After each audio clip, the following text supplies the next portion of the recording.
I still remember the sound of the church bells that morning. Everyone was smiling, the air smelled of roses, and the world felt perfect. I was marrying the love of my life, Ethan. He was calm, kind, and everything I had dreamed of. My twin sister, Leah, stood beside me as my maid of honor. We had always been inseparable, sharing everything since childhood.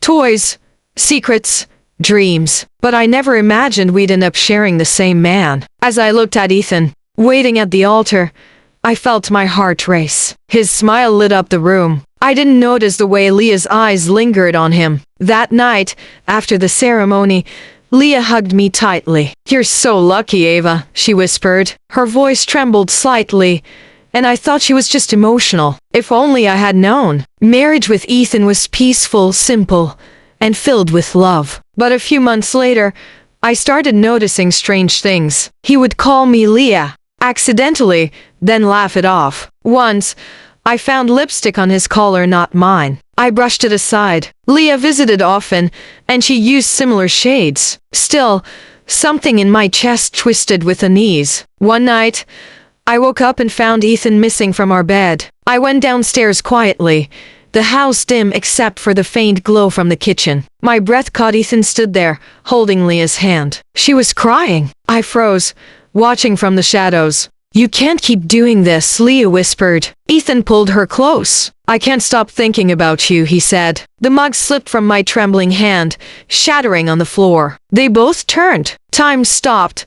The silence after that moment still haunts me. Leah's face went pale. Ethan stuttered something, but I didn't hear. My world shattered in one night. "Ava, please," Leah cried, stepping toward me. "It's not what it looks like, really," I snapped. "Then, what is it, Leah?" Ethan tried to explain, but his voice sounded like a stranger's. I packed a bag and left that night, my heart bleeding with betrayal. Days turned into weeks. Leah called constantly, but I ignored her. My parents tried to mediate, saying Leah was confused, that she didn't mean it. But love and betrayal don't care for apologies. Months later, I got a message from Ethan.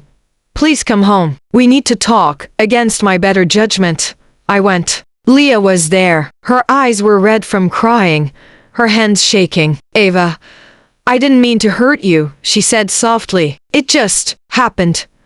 I wanted to scream. "You took my husband, Leah." She flinched, tears rolling down her cheeks. "I didn't take him. He came to me." "You don't understand, Ava. We're twins, we share everything." "It's like he saw both of us in each other." Ethan spoke then, his tone hollow. "I love both of you."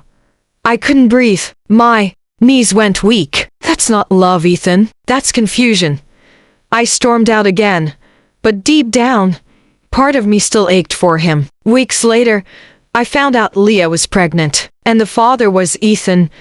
I didn't believe it at first. Leah's pregnancy felt like a nightmare I couldn't wake from. Mom told me gently, "She didn't mean for it to happen, Ava. Maybe it's fate." Fate? I wanted to laugh and cry at once. I stayed away from both of them, but curiosity consumed me. I went to see Leah one afternoon. She was sitting on the porch, her belly already visible, her face glowing with something I couldn't understand. "Peace, maybe." "You came," she whispered, tears welling up. "I had to see it for myself," I said coldly. "How does it feel to destroy your sister's life?" She looked down. "It feels like destroying my own."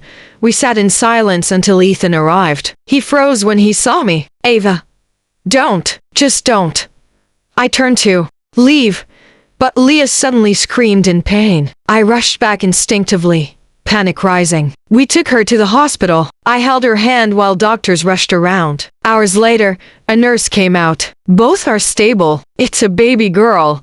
Leah smiled weakly from the bed. "She looks like you," she whispered. I looked at the tiny baby, delicate, perfect. My anger melted for a moment. But then Ethan put his hand on Leah's shoulder and kissed her forehead. The reminder of reality hit me hard.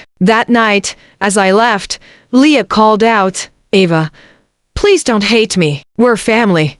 I didn't answer. But when I got home, I cried for hours, realizing I couldn't hate her, not completely. She was my twin, my mirror.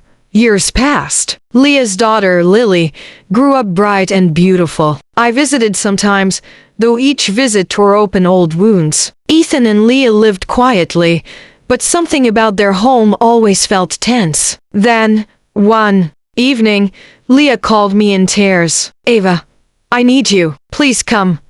I rushed over, heart pounding. She sat on the couch, pale and trembling. "It's Ethan," she said. "He's leaving me." I blinked. "What?"